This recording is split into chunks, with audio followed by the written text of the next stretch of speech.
ruas também para derrubar. Hoje o melhor... Obrigado por aceitar esse desafio, Renan. Todos estão vindo e você, claro, estava na fila já para vir. Manda um oi, se apresenta para quem não te conhece. Oi.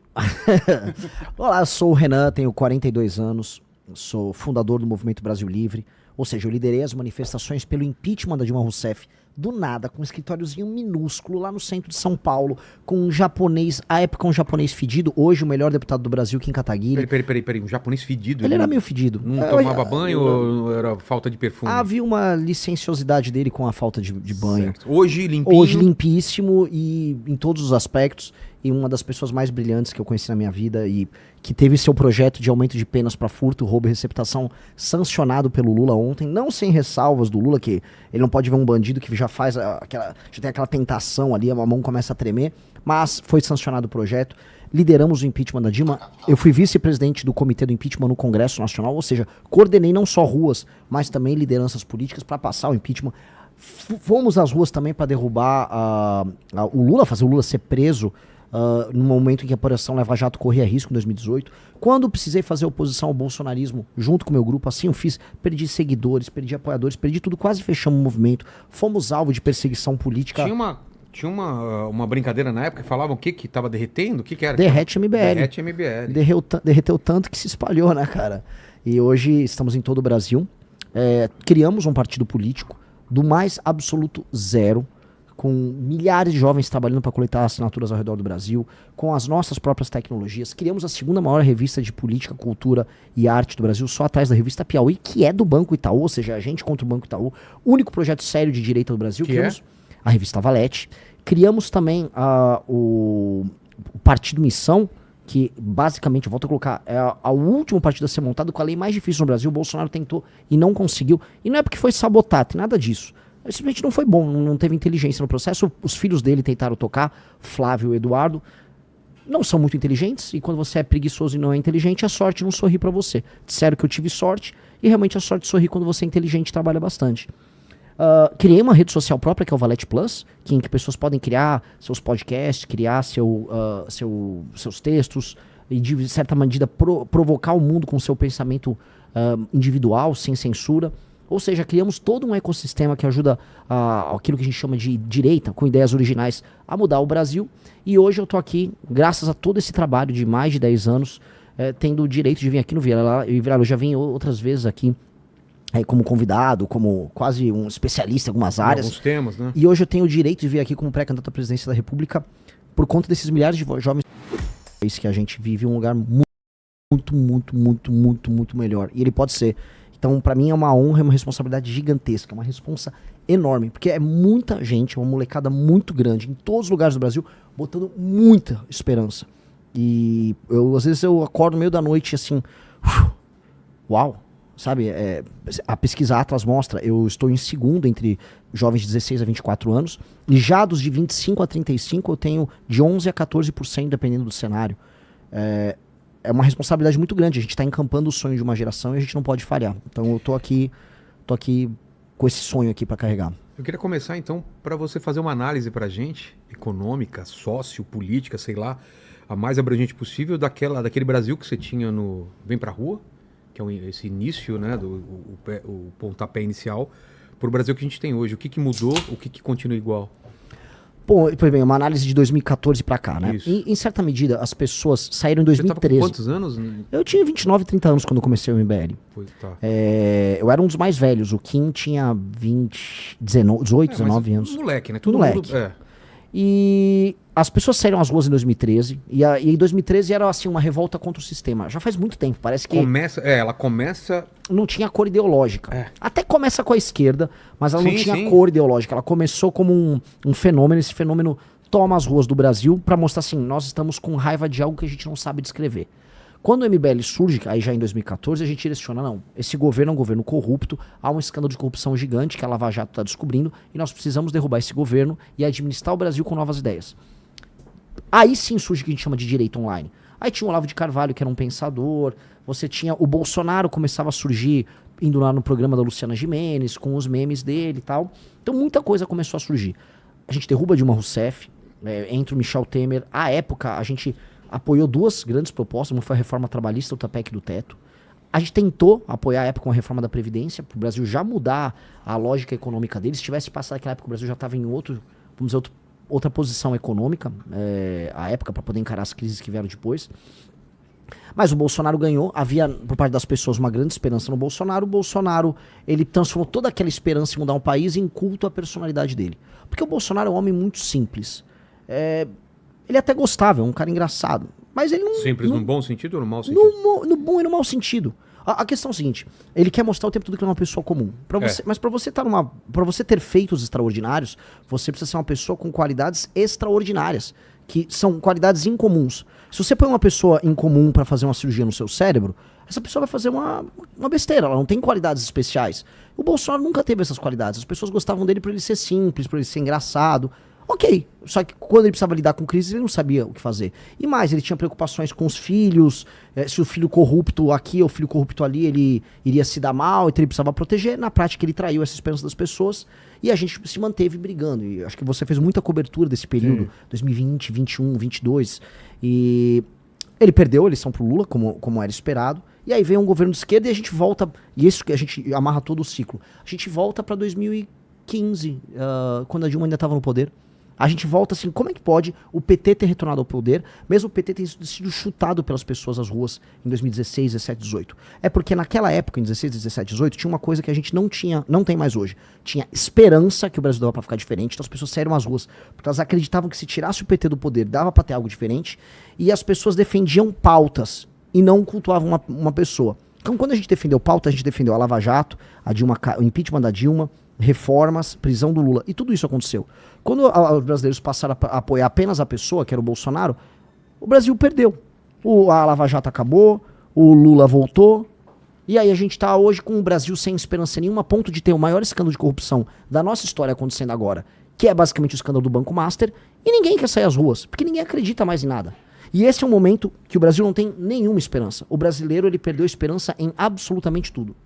Especialmente as pessoas com mais de 30, 40 anos. Sinto isso, as realmente. Pessoas da minha geração. Da sua geração também. Na minha geração. Porque é uma geração que o Brasil não se realizou. A gente passou umas 3 levas de agora vai. Agora vai, agora vai. Depois do tempo você fala, quer saber? Muda governo, entra governo, é a mesma coisa. Isso. E é ruim isso. Esse muito sentimento ruim. É ruim. É muito ruim, porque não aconteceu. O Brasil não aconteceu pra minha geração. Tinha oportunidade. Lógico. Imagina um cara, eu tô com 42 anos. Um cara da minha geração achava assim, eu vou fazer a faculdade... Estudei, fiz a faculdade, vou arrumar um trampo, vou crescer na empresa, talvez mude pra outra pra ter uma promoção, vou comprar uma casa, casei. Não aconteceu isso. Não aconteceu.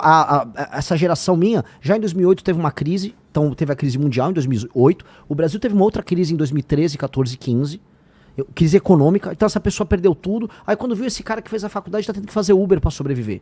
E aí ele, não, agora é Bolsonaro, agora vai, aí não foi. Aí volta o Lula e fala, vou te dar uma picanha. Picanha? E não teve picanha nenhuma também. Então esse cara acha que viver no Brasil é uma desgraça. E aí o que tá acontecendo? As pessoas estão indo embora do Brasil. O Brasil, que sempre foi um país de imigrantes, um país assim, especialmente se você é do centro-sul do Brasil, você provavelmente vai lembrar que seu avô ou sua avó veio de algum lugar diferente do mundo. Hoje não é mais assim, o brasileiro vai embora. O brasileiro tá procurando emprego em outros lugares.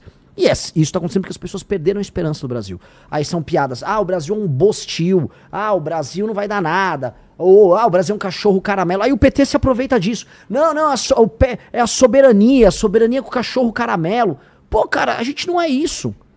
A gente perdeu essa energia vital que poderia fazer a gente ser uma das grandes potências do mundo. E aí o que eu tô tentando fazer? Eu acredito muito. Eu sou meio louco nesse sentido. Cara, o Brasil tem tudo pra ser um dos 5 maiores países do mundo. E por que tem tudo pra ser? Esse é o cálculo que eu jogo pra todo mundo que é negativo. O Brasil tem um monte de problema. A gente tá com uma janela de oportunidade incrível aí pela frente. Exatamente, Vilela. Exatamente. Terras raras. O Brasil, antes de eu chegar na Terra Rara, o Brasil tem um dos maiores territórios do mundo? Sim. Assim como a Austrália, assim como a Rússia, assim como os Estados Unidos, assim como a Índia, assim como a China. Mas tem uma diferença. Calma, vou chegar aí. 2, o Brasil tem grande população? Sim, tem mais de 200 milhões de habitantes. 3, o Brasil tem uma economia grande?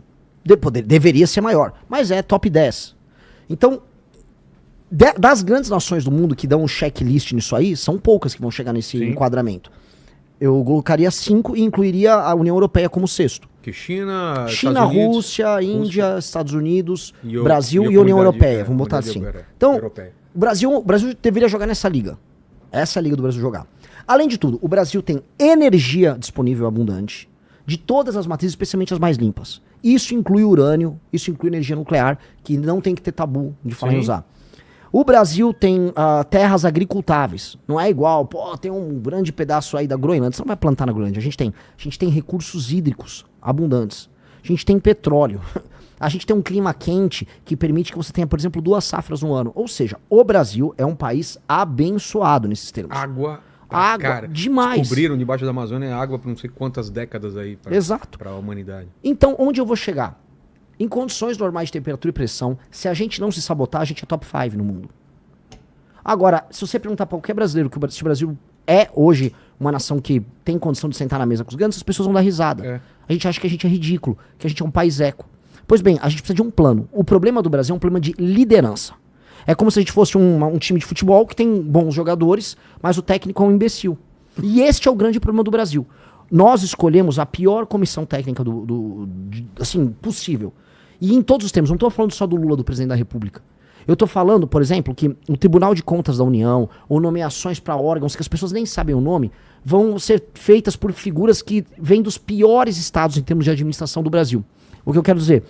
O Maranhão, o Amapá, o Acre, que são lugares mal administrados. Os lugares onde tem muita corrupção, onde uma parte dos municípios não se sustentam, eles mandam mais do que São Paulo. E aí os lugares mais mal administrados colocam os políticos que mandam em tudo. Então, tem algum sentido em eu pegar, por exemplo, montar a comissão técnica da seleção brasileira com jogadores que estão na Série C, que foram rebaixados? Com um técnico, com massagista, com fisioterapeuta? Não, não faz sentido. Mas é o que a gente faz na política. Então, um estado... Eu visitei o Maranhão. Beijo pra todo mundo do Maranhão, vocês sabem que eu tô falando verdade. A galera do Maranhão sabe que eles são administrados pela pior classe política do Brasil. Dito isso, eles mandam muito mais do que administradores públicos e políticos e lideranças de estados mais bem administrados. Santa Catarina, por exemplo. Então, o que faz com que o Brasil ele seja tão desequilibrado? Nós temos um sistema político antigo que ele valoriza a ocupação de espaço e não a entrega de resultado. E a população, e aqui eu vou perder voto, mas vamos lá, aqui nós temos que... Tô no Vilela, cara, tô em casa, aqui eu vou falar o que eu penso mesmo. A população não sabe avaliar. E onde eu rodo no Brasil, a população não sabe avaliar. Culpa do que isso? Diversas razões. A população não sabe avaliar que é importante para ela ter saneamento básico.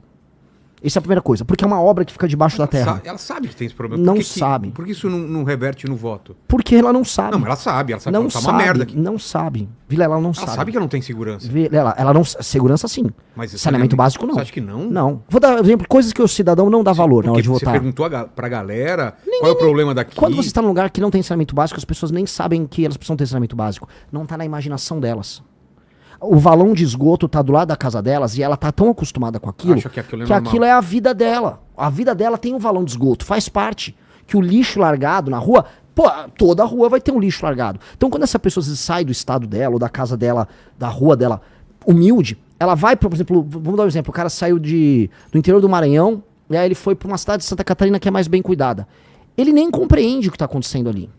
Porque aquilo tá fora do escopo de imaginação dele. Que é mais ou menos parecido quando a gente, que é de capital, vai pra outro país. Exato. Fui pra China agora e você vê as ruas tão limpas, com tanta gente na rua, você fala, cara, como podia ser assim no Brasil? Exato. Então, as pessoas não imaginam. É um problema de imaginação. Outra coisa, eu falei, saneamento básico, ninguém dá valor. Só que eu sei esse problema. Eu rodei o Maranhão, e aí eu já tinha falado, Renan, aqui tem muito problema de saneamento, cuidado pra tomar um suco, que eles vão bater com a água da torneira, ela vai no fundo vindo do poço, que vai pegar um lençol freático, num lugar que não tem saneamento. Doença. Toda minha equipe pegou diarreia. Todo mundo. Tomando, às vezes, um suco, ou você pediu uma Coca-Cola, pediu um gelo. O gelo foi feito ali no... Aí você pegava. E a população, infelizmente, acaba se acostumando, porque a população foi tratada como bicho a vida inteira. A população não foi respeitada a vida inteira. Aí essa população migra para outros lugares. Aí você tem esses conflitos regionais. A galera vai de Goiás, tá me ouvindo, a galera de Santa Catarina, a galera do Paraná. Começa a receber migrantes. Crianças não tiveram esse privilégio. Clique no link da bio para suplementos de qualidade e barato.